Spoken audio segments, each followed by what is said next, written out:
এদিন বেলঘরিয়া রথতলা জগন্নাথ মন্দির কমিটির তরফ থেকে সম্পাদক সোমনাথ রায়চৌধুরীর উদ্যোগে রথতলার প্রসিদ্ধ জগন্নাথ মন্দিরে শ্রী শ্রী গোপালের বনভোজন মহোৎসব অনুষ্ঠিত হয়, যেখানে জগন্নাথ মন্দিরের গোপালের সঙ্গে বিভিন্ন এলাকার গোপালেরা এসে যোগদান করে। এদিন নিজেদের ঘরের গোপালকে কোলে করে এই বনভোজন মহোৎসবে যোগদান করার জন্য সানন্দে হাজির হন গোপালের পরম ভক্তরা। এবং এই উপলক্ষে এদিন মন্দিরে ছিল ধর্মীয় অনুষ্ঠান এবং একই সঙ্গে মহাভোগের দেদার আয়োজন। এই গোপাল বনভোজনের অদ্ভুত দৃশ্যকে অবলোকন করার জন্য দূর দূরান্ত থেকে এদিন ভক্তরা ছুটে আসেন বেলঘরিয়ার রথতলার জগন্নাথ মন্দিরে। এদিন এই অনুষ্ঠানে যোগ দিতে বাবা লোকনাথের চাকলা ধামের প্রধান উপদেষ্টা এবং বাবা লোকনাথের মহানাম প্রচারক নবকুমার দাসও উপস্থিত হন। তার কথায় জগন্নাথ দেব যেখানে, বাবা লোকনাথও সেখানে। এদিন গোপালের ভোগারতির শেষে উপস্থিত সকল ভক্তদের প্রসাদ বিতরণ করা হয়।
तो हमारे अर्जित किछु अर्थ যদি জগন্নাথের সেবায় আমরা নিয়োজিত করতে পারি তাহলে আমাদের যে আগ্রহ থাকবে না সেটা হোয়াইটে পরিণত হবে। তো আপনারা অবশ্যই আপনাদের কষ্টার্জিত অর্থের একটা পার্সেন্টেজ জগন্নাথের সেবায় গোপালের সেবায় দান করার জন্য অঙ্গীকারবদ্ধ হবেন।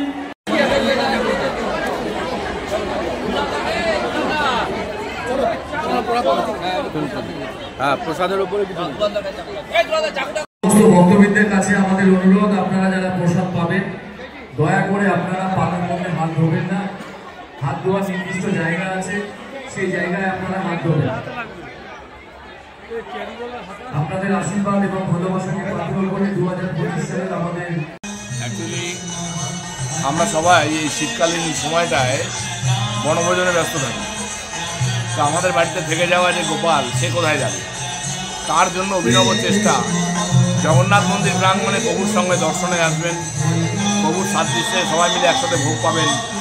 এবারও আনন্দের বিষয় এ এক নতুন জগৎ তৈরি হয় এখানে, যেখানে প্রচুর গোপাল ভগবান তারা আসেন জগন্নাথ দেবের সঙ্গে এক জায়গায় বসে, এক প্রাঙ্গণে বসে প্রসাদ পান, আনন্দ করেন, কীর্তন শোনেন, ভাগবত দর্শন করেন, আবার তারা ফিরে যান তাদের নিজ গৃহে। সবচেয়ে বড় আনন্দের বিষয়, আমরা নবদাদাকে পেয়ে গেছি, চাকলা মন্দিরের প্রধান উপদেষ্টা। উনি আজকে আমাদের মধ্যে আছেন। জগন্নাথ দেবের সঙ্গে সঙ্গে বাবা লোকনাথ, তিনি পরম ভক্ত ছিলেন, তারও আরাধনা এখানে আমরা সবাই একসাথে করি। জয় জগন্নাথ, জয় জগন্নাথ। আজকের দিনটা এত আনন্দের দিন, সে স্বপ্নে ভাবতে পারছি না। আজকে সারা পৃথিবীর লোক জানা উচিত জগন্নাথ দেবের মন্দির যেমন পুরীতে, তা আমার এই ভাইপো বাবু ওর একটা ইচ্ছা, গঙ্গার পাড়ে জগন্নাথ দেবের মন্দির হবে এবং সঙ্গে সঙ্গে লোকনাথ বাবারও মন্দির হবে। সেই ইচ্ছাটাকে পূরণ করার জন্য আমরা মমতা ব্যানার্জিকেও আমি মেল দেবো যে আপনার সহযোগিতা চাই। এবং মমতা ব্যানার্জিকে উনি মাননীয় মুখ্যমন্ত্রী, উনি আমাদের সর্বপ্রকার সমস্ত জায়গায় সবসময় উনি আমাদের হেল্প করেন। উনি চাকলা ধামও বিশাল হেল্প করেছেন, 17 কোটি টাকা এই মুহূর্তে দিয়ে দিয়েছেন। আমরা বিভিন্ন উন্নয়নমূলক কাজ করেছি এবং ওনাকে পুরীতেও যেমন জগন্নাথ দেবে বসছেন, এবং আমরাও চাইছি পুরীতে একটা এই যেমন উনি যেমন জগন্নাথ দেবকে যেমন বসিয়েছেন দীঘার সমুদ্রের পাড়ে, আমরাও চাইবো দিদির কাছে একটা জমি দিক, আমরাও দীঘার পাড়ে এই বাবু রায়চৌধুরীর সঙ্গে একসঙ্গে দু জায়গায় দুটো জগন্নাথ দেবের মন্দির হবে। কারণ পুরীতেও যেমন যাচ্ছে, পশ্চিমবাংলাও দু জায়গায় দুটো মন্দির হোক। এই আমার মমতা ব্যানার্জির কাছে আমার একটা আবেদন থাকবে। আর আমরা মমতা ব্যানার্জি যেমন আমাদের সঙ্গে সবসময় আছেন, আমরা ওনার সঙ্গে সবসময় আছি। জয় বাবা লোকনাথ, জয় চাকলা ধাম, জয় জগন্নাথ দেবের জয়। জগন্নাথ দেবের কাছে এইটাই চাইব, সারা পৃথিবীর লোক যেমন ওনার কাছে শান্তিতে থাকে, উনি সবসময় চান যে সারা পৃথিবীর লোক যেন শান্তি সুস্থভাবে থাকে। তা বাবা লোকনাথও ঠিক, উনিও উনি জগন্নাথ দেবের আশ্রিত। তা সুতরাং আমরা তো মানুষই ভগবান, আমরা সেই মানুষই যে ভগবান এইটা আমরা বোঝাতে চাই, এইটা আমরা বোঝাতে পারি না। আমাদের ধর্ম নিয়ে আমরা হানাহানি করি, সেই জন্য আমরা ধর্ম নিয়ে যখন চলছি, মানব ধর্মও কিন্তু আমাদের সঙ্গে। কিন্তু এটা জানবেন বাবা লোকনাথ কিন্তু হিন্দু, খ্রিস্টান, জৈন সবাইকে নিয়ে, মুসলিম সবাইকে নিয়ে চলতেন। এই বাবা জগন্নাথও তাই। সুতরাং আমরা জগন্নাথ বাবার মন্দির যেখানে, লোকনাথ বাবার মন্দির সেখানে আমরা আছি। আমরা সবসময়, আর বাবু রায়চৌধুরী সাংঘাতিক বড় মনের ছেলে, আমরা চাইবো ওর সঙ্গে আমরা থাকতে। কেন আমাদের বয়স হয়েছে, আমাদের 70 বছর পার হয়ে গেছে, ওর অল্প বয়স, ও আমাদের ভাইপো, ও আমাদের সঙ্গে থাকুক, আমাদের উৎসাহ দিক। জয় বাবা লোকনাথ, জয় বাবা জগন্নাথের জয়। জয় বাবা লোকনাথ কি, জয় বাবা জগন্নাথ কি, জয় বাবা জগন্নাথ কি, লোকনাথ বাবা কি, চাকলা ধাম কি, জগন্নাথ দেবে কি, জগন্নাথ দেব কি, জয় বাবা লোকনাথ। এটা যেহেতু একটা ঐতিহ্য, আমাদের কাছে গর্ব যে সোমনাথ রায়চৌধুরী বাবুদা এই যে মন্দির প্রতিষ্ঠা করেছেন শ্রী শ্রী জগন্নাথ দেবের, আমরা বাংলার গর্ব বলতে হবে আমাদের কাছে। এত সুন্দর একটা মন্দির, এবং মন্দির নিষ্ঠার সঙ্গে বাবা জগন্নাথের পূজা অর্চনা করা হয়, এবং ধর্মীয় রীতিনীতি মেনে নানা রকম অনুষ্ঠানের মধ্যে দিয়ে এই মন্দিরটাকে জাঁকজমক করে রাখে। এবং আজকে আমি এখানে আসছি, এখানে বাবুদার ডাকে আমি এখানে আসছি। বাবুদা একজন ধর্মভীরু মানুষ বলতে হবে, যে ধর্মকে সঙ্গে নিয়ে উনি যেভাবে চলছেন, ঈশ্বর ওনার মঙ্গল করবেন, এটা আমি প্রার্থনা করব ঈশ্বরের কাছে। একটা কথা হচ্ছে, আজকে আমাদের যে তোমার গোপালের যে জন্মদিবস বনভোজনের যে আয়োজন করেছেন, এটা প্রতি বছরই করেন, এই জগন্নাথ দেবের মন্দিরেই হয়। তা এবার আমি এসেছি এখানে, কিন্তু আমার দুর্ভাগ্য আমি মন্দিরে প্রবেশ করতে পারছি না। এটা হচ্ছে একটা আমার ব্যক্তিগত একটা অসুবিধার কারণে।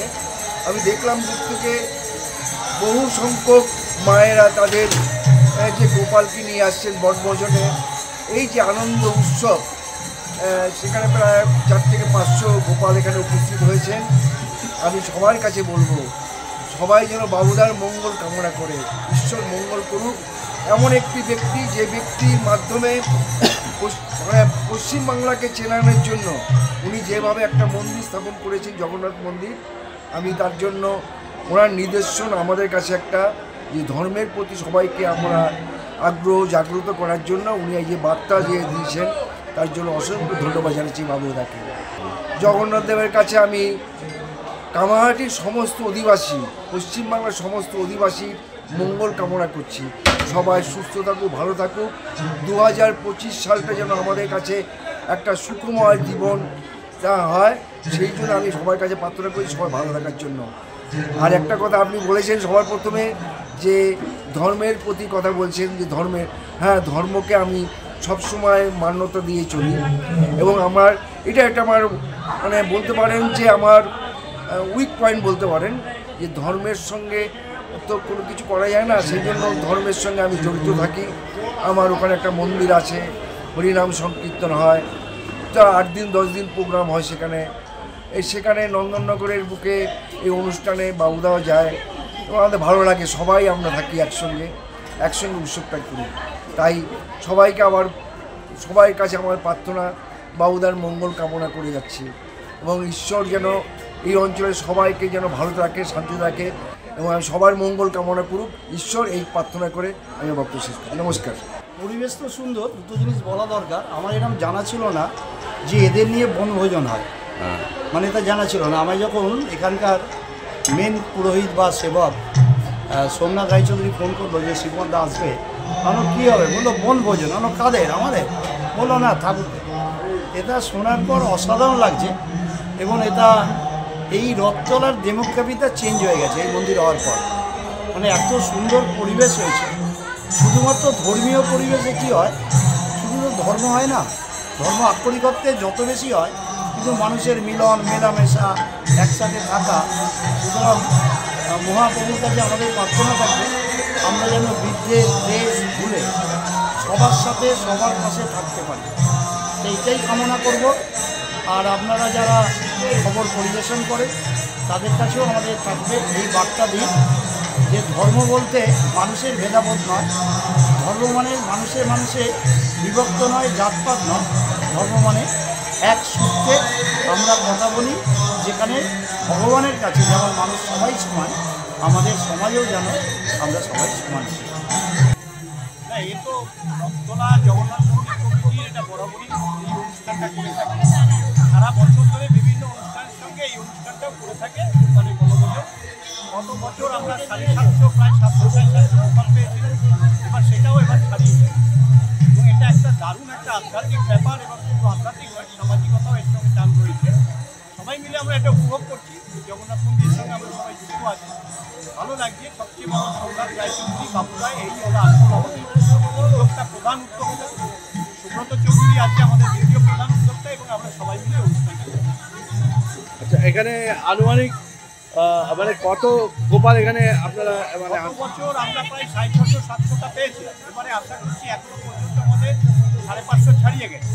এবার আশা করছি আরও হয়তো 150-200 এবং বেলা 1টার মতো কি অনুষ্ঠান হচ্ছে এই উপলক্ষে? এই সঙ্গে সমস্ত গোপালের সম্পর্কিত, শ্রীকৃষ্ণ সম্পর্কিত সমস্ত রকমের পূজা আচ্ছা হচ্ছে, কীর্তন, ভজন এবং আরতি, ভোগ নিবেদন, তারপরে ভাগবত পাঠ, এই সমস্ত কিছু নিয়েই আছে।